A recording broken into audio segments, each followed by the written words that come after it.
పూజ్య స్వామీజీ, వేదిక మీద వేదిక ముందు ఉన్న పెద్దలారా, మిత్రులారా, మాతలారా, హైందవ సమాజంలోని చైతన్యానికి ప్రతీకగా ఇక్కడ హాజరైనటువంటి అందరికీ నా నమస్కారాలు. మిత్రులారా, ఈరోజు ఎంత అద్భుతమైనటువంటి సంయోగం చూడండి. ఈ ఊరి పేరు అల్వాల్. ఇది అల్వాల్ మాత్రమే కాదు, ఇది దేవుని అల్వాల్. వెంకటేశ్వర స్వామి దేవాలయము ఇక్కడ శతాబ్దాలుగా విలసిల్లి అనేకానేక భక్తులకు ఆలవాలమై మన ధార్మిక తేజాన్ని ప్రజ్వరిల్లజేసినటువంటి ఒక అద్భుతమైనటువంటి తీర్థస్థానం ఇది. నిజాం నిరంకుశ పరిపాలనను తట్టుకొని నిలబడినటువంటి దేవాలయం మిత్రులారా. అందుకే ఇది దేవుని ఆలవాలము. సంయోగము ఎంత గొప్పదో చూడండి. అక్కడ హిందువులు వేరు, సిక్కులు వేరు అని చెబుతూ ఉంటారు. ఇక్కడ సిక్కులకు సంబంధించినటువంటి పవిత్ర గురుద్వారా పక్కన మనందరము కలిసి సమావేశమై పురాతన ప్రాచీన హైందవ వైభవాన్ని మరొక్కసారి ముందుకు తీసుకొస్తున్నాం. దశమేష గురువు అయినటువంటి గురు గోవింద సింహ తండ్రి గురు తేగ బహదూర్ హిందూ ధర్మాన్ని కాపాడడం కోసము, కశ్మీరీ హిందువుల్ని ముస్లింలు కాకుండా కాపాడడం కోసము తన ప్రాణాన్ని అర్పించాడు. అందుకే ఆయనను హింద్ ది చాదర్ అంటారు, హిందువుల రక్షకుడు అంటారు. అలాంటి పవిత్ర గురుద్వారా పక్కన మన కార్యక్రమం జరుగుతున్నది మిత్రులారా. ఆయనతో పాటు ఆయన శిష్యులిద్దరు, భాయి మతిదాస్, భాయి సతిదాస్, వీళ్ళిద్దరూ కూడా గురువుతో పాటు బలిదానం చేశారు. బలిదానం చేసిన తరువాత గురువు తలను మొండెం నుంచి వేరు చేశారు. ఎక్కడైతే గురువు యొక్క తలకు ఒక పవిత్ర క్రియలు చేసిన తరువాత గురుద్వారాను కట్టారు. ఆ గురుద్వారా పేరు గురుద్వారా శీష్గంజ్ సాహెబ్. ఢిల్లీలో గురువు యొక్క శిరస్సుకి పవిత్ర కార్యాలు జరిగిన తరువాత, ఉత్తర క్రియలు జరిగిన తరువాత ఏర్పాటైనటువంటి గురుద్వారము. హిందూ ధర్మ రక్షణ కోసము, హిందూ ధర్మపు ఖడ్గహస్తం రూపంలో గురు తేగ బహదూర్ మనను రక్షించాడు. గురు గోవింద సింహుడు ఏమన్నాడు?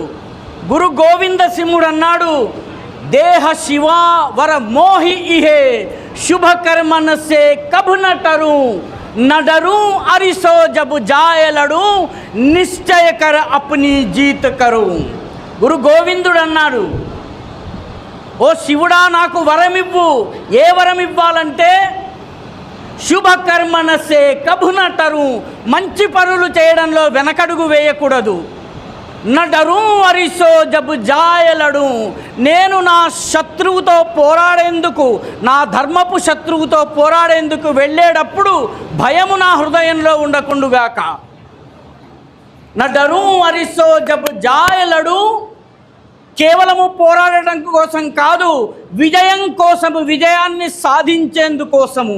ఆయన అన్నారు, నిశ్చయకర్ అప్నీ జీతకరు, విజయము సాధించే లక్ష్యంతో. కాబట్టి వేలాది సంవత్సరాల సంఘర్షణ తరువాత ఈ సమాజము నిలబడిందంటే అలాంటి ఖడ్గహస్తమైనటువంటి సిక్కు మతము మన రక్షకులుగా ఉన్నటువంటి చోటు, ఆ గురుద్వారా పక్కన మన కార్యక్రమం జరుగుతున్నది. ఎంత సంయోగమో చూడండి. ఇక్కడ కాషాయాంబరధారి అయి ఈ జాతికి మార్గదర్శనం చేసినటువంటి మహానుభావుల అవిశ్రాంత పరంపరకు ప్రతీకగా స్వామీజీ స్థితప్రజ్ఞానందజీ ఉన్నారు. ఈ కాషాయము మనకి ప్రేరణనిచ్చింది పోరాటం చేసేందుకు, త్యాగం చేసేందుకు. ఎక్కడో కేరళ నుంచి వచ్చినటువంటి ఒక స్వామి రాజమండ్రికి వస్తాడు. రాజమండ్రికి వచ్చిన తరువాత రాజమండ్రిలోని పెద్దవారికి భగవద్గీత మీద వాళ్ళకి జ్ఞానాన్ని కల్పిస్తాడు, వాళ్ళు ఇచ్చిన డబ్బును తీసుకుంటాడు. తీసుకున్న తరువాత స్వామీజీ పశ్చిమ గోదావరి జిల్లాలో ఉండేటటువంటి పేరంటాలపల్లి అనేటటువంటి ఒక వనవాసుల గ్రామానికి వెళ్తాడు. ఆ వనవాసుల గ్రామంలో వెళ్ళి వనవాసులకు ధర్మము, కర్మము, జ్ఞానము, భక్తి బోధిస్తాడు. ఈ రోజుకి కూడా మీరు భద్రాచలంలో కొండమొదలు ప్రాంతానికి వెళ్తే పేరంటాలపల్లికి వెళ్తారు. ప్రపంచంలోని మొట్టమొదటి సెల్ఫ్ హెల్ప్ గ్రూప్ని స్వామి బాలానంద అనేటటువంటి కాషాయాంబరధారి ప్రారంభించాడు. వనవాసుల ఆర్థిక స్వేచ్ఛ కోసం పోరాడారు. ఎక్కడో కేరళ నుంచి మరొక్క స్వామి వస్తాడు. ఆ స్వామి వచ్చి చిత్తూరు జిల్లాని తన స్థావరంగా చేసుకుని ఆయన గీతా మకరందాన్ని మన భారతీయ సమాజానికి, తెలుగు సమాజానికి అందిస్తాడు. ఈ రోజుకి కూడా ఆయనని మనము సద్గురు మలయాళ స్వాముల పేరిట స్మరించుకుంటూ ఉంటాం. కాషాయాంబరధారులు ఈ జాతికి మార్గదర్శనం చేశారు. కాషాయ జెండా ఈ జాతికి దారి చూపింది. అందుకే అటల్ బిహారీ వాజ్పేయిజీ ఒక కవితలో చెప్తారు.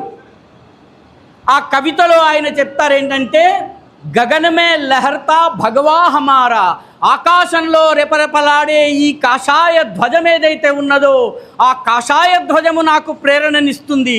ఒంటరిగా ఉన్నప్పుడు ప్రేరణనిస్తుంది, శత్రువు ఎదురుగా ఉన్నప్పుడు ప్రేరణనిస్తుంది, సమస్యల వలయంలో ఉన్నప్పుడు ప్రేరణనిస్తుంది. త్యాగం ఎలా చేయాలి, ఉదయించే సూర్యుని రంగున్నటువంటి కాషాయ ధ్వజం మనకి చెప్తుంది. కాబట్టి వారు ఈ వేదికపై ఉండడము ఇదొక సువర్ణ మణికాంచన సంయోగము వంటిది. మిత్రులారా, ఒక్కసారి భారతదేశం యొక్క మానచిత్రం ఏదైతే ఉందో, మ్యాప్ ఏదైతే ఉందో, ఆ మ్యాప్ వైపు మనము జాగ్రత్తగా చూస్తే, పొలిటికల్ మ్యాప్ని చూడకండి, దయచేసి జాగ్రాఫికల్ రిలీఫ్ మ్యాప్ని చూడండి. ఎక్కడ కొండలుంటాయి, ఎక్కడ లోయలుంటాయి, ఎక్కడ నదులుంటాయి, దాన్ని చూడండి. ఈ భారతదేశం మామూలు దేశం కాదండి. ఈ భారతదేశాన్ని మీరు జాగ్రత్తగా గనక ఈ మ్యాప్, రిలీఫ్ మ్యాప్ని చూస్తే, జాగ్రాఫికల్ రిలీఫ్ మ్యాప్ని చూస్తే, ఉత్తరాన అనేకానేక పర్వత మాలికలు, పామీర్ పర్వతమాలిక, హిందూ కుష్ పర్వతమాలిక, హిమాలయ పర్వతమాలిక, హిమాలయాల కింద ఉన్నటువంటి పట్కాయ్ పర్వతమాలిక, అస్సాములో ఉన్నటువంటి పర్వతమాలిక, ఇవన్నీ ఉంటాయి. జాగ్రత్తగా గమనించండి. తాండవ నృత్యం చేసే పరమశివుని యొక్క జటాజూటాలు తిరుగుతున్నట్టుగా ఈ దేశం యొక్క ఉత్తర సరిహద్దుల్లో ఉన్నటువంటి కొండల మాలిక మనకు కనిపిస్తుంది. వీరభద్ర శివుడు కనిపిస్తాడు. ఉత్తరాన హిమాలయాల్లో శివుడు ఉంటాడు. ఆయన దక్షిణం వైపు 2 చేతులు చాచి ఉంటాడు. ఒక చేయి అస్సాం, ఒక చేయి పంజాబ్, రాజస్థాన్, గుజరాత్. దక్షిణాగ్రాన, దేశం యొక్క దక్షిణాగ్రాన కన్యాకుమారి ఉంటుంది. అమ్మవారు బాలికా రూపంలో, కన్యకా రూపంలో ఉంటుంది. కన్యకా రూపంలో శివుని మాల జపిస్తూ 2 చేతుల్ని ఈ రకంగా చాస్తుంది. ఒక చెయ్యి గుజరాత్ దాకా, ఒక చెయ్యి అస్సాం దాకా వెళ్తుంది. మిత్రులారా, ఆది దంపతులు, ఆది దేవాధిదేవులైనటువంటి పార్వతీ పరమేశ్వరుల పవిత్ర ఆలింగనమే భారత భూమి. పరమ పవిత్ర ఆలింగన ఫలస్వరూపంగా ఈ దేశం వచ్చింది మిత్రులారా. అందుకే ఈ దేశంలో అడుగడుగున గుడి ఉంది. ఊరూరా ఒక సాధు మహాత్ముడు జన్మించాడు. అందుకే ఈ దేశంలో దేవుడు దశావతారాలు ఎత్తాడు. ఈ దేశాన్ని కలిపి ఉంచేదేమిటి? ఇక్కడ భాషలు వేరు, సంస్కృతి వేరు, జీవన విధానం వేరు, ఆహార నియమాలు వేరు. కానీ ఈ దేశము ఒక్కటిగా కలిసి ఉండడానికి కారణమేమిటి? రాముడి కథ ఈ దేశాన్ని ఉత్తరం నుంచి దక్షిణం దాకా కలిపింది మిత్రులారా. ఒక్కసారి రాముడి కథ ఎలా జరిగిందో చూడండి. ఆయన అయోధ్యకు నాథుడు. భార్య సీతమ్మవారు జనక్పూర్కి చెందినటువంటిది నేటి నేపాల్ సరిహద్దుల్లో ఉంది.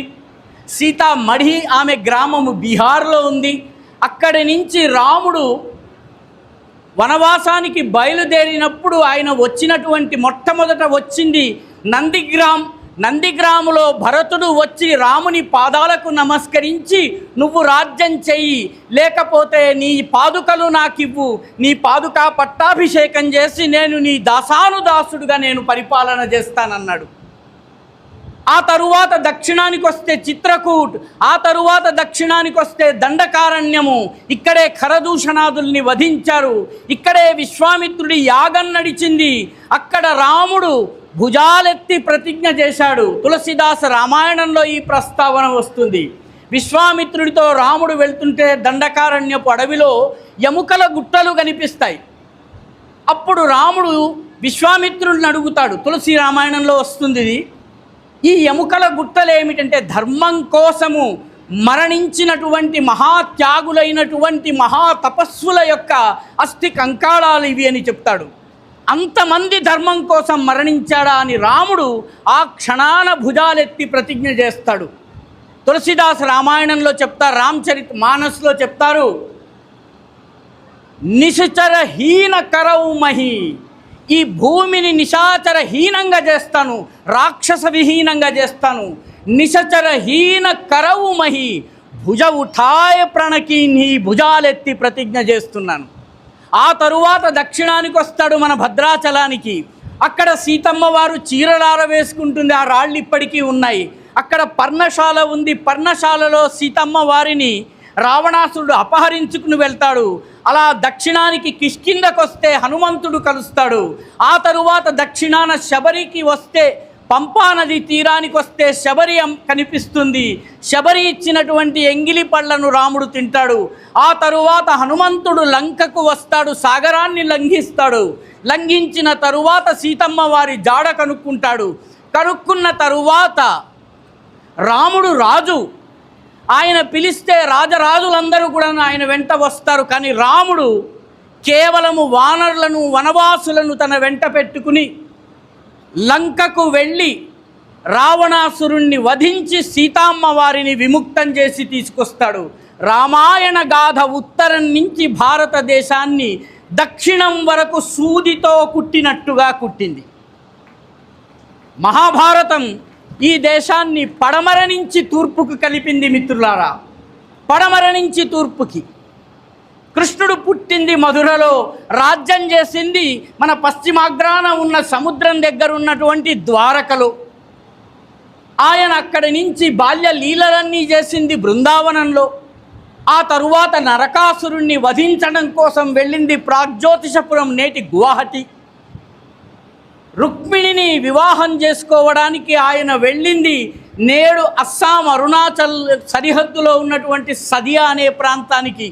ఆ తరువాత తన మనమడైనటువంటి అనిరుద్ధుడు ఉషను ప్రేమించినప్పుడు బాణాసురుడు ఆయనని అగ్నిగడం అనేటటువంటి నిప్పుల కోటలో బందీగా ఉంచితే కృష్ణుడు మూడవసారి వెళ్ళి బాణాసురుణ్ణి ఓడించి ఉషా అనిరుద్ధుల పరిణయం చేస్తాడు. కాబట్టి ఈ దేశాన్ని ఉత్తరం నుంచి దక్షిణం వరకు కలిపింది రామాయణం అయితే, తూర్పు నుంచి పడమర వరకు కలిపింది మహాభారతం. మీరు శివుణ్ణి ఆరాధిస్తారా? శివుణ్ణి ఆరాధించినట్టయితే 12 జ్యోతిర్లింగాల దర్శనం చేసుకోవాలి. ఈ 12 జ్యోతిర్లింగాలకు సంబంధించినటువంటి 12 జ్యోతిర్లింగ స్తోత్రం ఉన్నది. ఒక్కసారి చదవండి మిత్రులారా. ఈ 12 జ్యోతిర్లింగ స్తోత్రము సౌరాష్ట్రే సోమనాథంచ, గుజరాత్లో సముద్ర తీరంలో ఉన్నటువంటి సోమనాథ మందిరంతో ప్రారంభమవుతుంది. రెండవది ఎక్కడ? రెండవది శ్రీశైలే మల్లికార్జునం, దక్షిణ భారతదేశానికి వస్తుంది. ఆ తరువాత మళ్ళీ ఉత్తరానికి వెళ్తుంది ఉజ్జయిన్యాం మహాకాలం. ఆ తరువాత పక్కకి వెళ్తుంది ఓంకారం అమలేశ్వరం. ఆ తరువాత మళ్ళీ దక్షిణ కొసకు వస్తుంది సేతుబంధేతు నాగేశం, సేతుబంధేతు రామేశం, నాగేశం దారుకావనం గుజరాత్లో ఉంది. వారణాస్యాంతు విశ్వేశం ఆ రకంగా ఉత్తరానికి వెళ్ళింది. ఎవరో ఈ శివ మందిరాల అమరిక ద్వారా భారతదేశం యొక్క ఉత్తర దక్షిణ తూర్పు పడమరలను కలిపేందుకు సూదితో కుట్టినట్టుగా ఒకటి ఉత్తరము ఒకటి దక్షిణము, ఒకటి ఉత్తరము ఒకటి దక్షిణము. ఈ అమరిక ఎందుకు వచ్చిందంటే భారతదేశపు ఏకాత్మత, భారతీయ జీవన విధానము, హిందూ జీవన విధానము ఒకటే. ఈ దేశము నాది అని భావించేటటువంటి హిందువులందరికీ పవిత్రమైన 12 జ్యోతిర్లింగాలు. మీరు అమ్మవారిని ఆరాధించాలంటే 51 శక్తిపీఠాలు ఉన్నాయి. ఈ 51 శక్తిపీఠాలు ఎక్కడి నుంచి ప్రారంభమవుతాయో తెలుసునండి? లంకాయాం శాంకరీదేవి, లంకతో ఉన్నటువంటి శాంకరీదేవి నుంచి ప్రారంభమై నేడు పరకీయులైనటువంటి పాకిస్తాను వీళ్ళ చేతిలో ఉన్నటువంటి హింగులాజ్ మాత, అది కూడా మన 51 శక్తిపీఠాల్లో ఒకటి.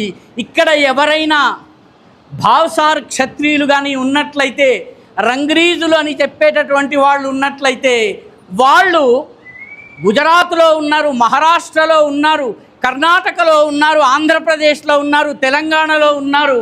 ఏ రాష్ట్రంలో ఆ భాష మాట్లాడతారు భావసార్ క్షత్రియులు. వాళ్ళ ఆరాధ్య దేవత, కులదేవత ఎవరో తెలుసా మీకు? హింగులాజ్ మాత. ఈరోజు విదేశాల్లో ఉన్నప్పటికీ ఆ హింగులాజ్ మాతని తలుచుకుంటాడు. శక్తి ఆరాధకుడైతే నేటి బంగ్లాదేశ్లో ఉన్నటువంటి ఢాకేశ్వరిని, చట్టేశ్వరిని తలుచుకుంటాడు.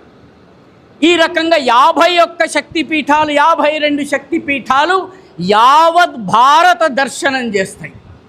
12 జ్యోతిర్లింగాలు ఉత్తరాన ఉన్న కేదారం నుంచి ప్రారంభించి దక్షిణాన ఉన్న రామేశ్వరం దాకా.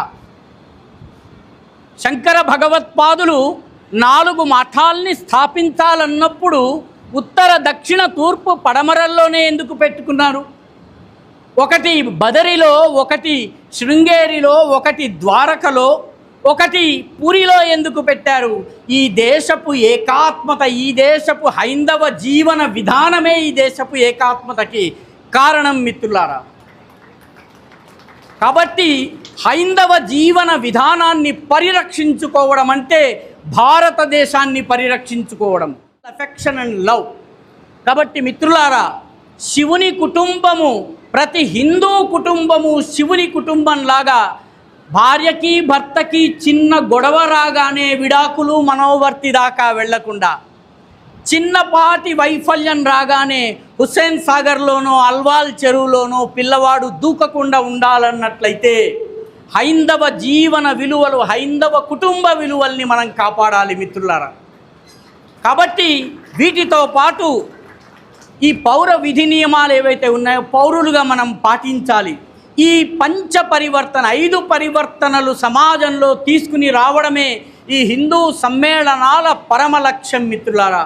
కాబట్టి ఇక్కడ కలిసినటువంటి మనమందరము స్వామీజీల మార్గదర్శనంలో ముందుకు నడుద్దాం. హైందవ శతాబ్దిగా 21వ శతాబ్దాన్ని మార్చాలన్నట్లయితే, ఈ దేశాన్ని పరమ వైభవపు చరమ శిఖరికి తీసుకెళ్లాలన్నట్లయితే, ఈ దేశంలో భారతీయ పౌరుల ముందు అదేదో సమయంలో గాయంతి ఏతద్దేశ ప్రసూతస్య సకాశాదగ్ర జన్మనః స్వం స్వం చరిత్రన్ శిక్షేరన్ పృథివ్యాం సర్వమానవ అన్నారు. మనుస్మృతిలోని వాక్యం ఇది. ఈ దేశములో ఉన్నటువంటి విజ్ఞులు, జ్ఞానులు, మహాత్ముల పాదాల దగ్గర కూర్చుని జ్ఞానాన్ని నేర్చుకోండి ఓ ప్రపంచ ప్రజలారా అని మనుస్మృతి ఘోషించింది. ఏతద్దేశ ప్రసూతస్య సకాశాదగ్రజన్మనః స్వం స్వం చరిత్రన్ శిక్షేరం. మీ క్యారెక్టర్ని బిల్డ్ చేసుకోండి. పృథివ్యాం సర్వమానవ, ప్రపంచంలోని ప్రజలందరూ ఆ రకమైనటువంటి స్వర్ణయుగంలోకి ఈ 21వ శతాబ్దము వెళ్ళాలి. దానికోసము మనమంతా నడుం కట్టాలంటే హైందవాన్ని కాపాడుకోవాలి. హైందవాన్ని కాపాడుకోవడం అంటే ఇంకొకటితో పోరాటం కాదు. నీలోని హైందవాన్ని మేల్కొలిపి మీకు నచ్చిన ఈ పంచ పరివర్తనల్లో ఏదో ఒక దానికోసం పనిచేసి దేవాలయాలను దర్శించి దేవుని యొక్క పరమార్థాన్ని అర్థం చేసుకుని, ఈ దేవాలయం వెనుక, ఈ మందిరం వెనుక ఉన్నటువంటి త్యాగాన్ని, తపస్సుని తెలుసుకుని మనము ఈ రాబోయే శతాబ్దాన్ని హిందూ శతాబ్దంగా మార్చినట్లయితే అదేదో యుగంలో భారతదేశ పౌరుల కోసము విదేశాల నుంచి వచ్చిన ప్రజలు ఇక్కడ చదువుకోవడానికి వచ్చినటువంటి యుగం వస్తుంది. అమెరికన్ ఎంబసీ దగ్గర క్యూ కట్టి చిలుకూరు దేవాలయంలో క్యూలు గట్టి 108 ప్రదక్షిణలు చేసి బిచ్చమెత్తుకుని అమెరికాకి వెళ్ళేటటువంటి దౌర్భాగ్యం మనకు అక్కర్లేదు.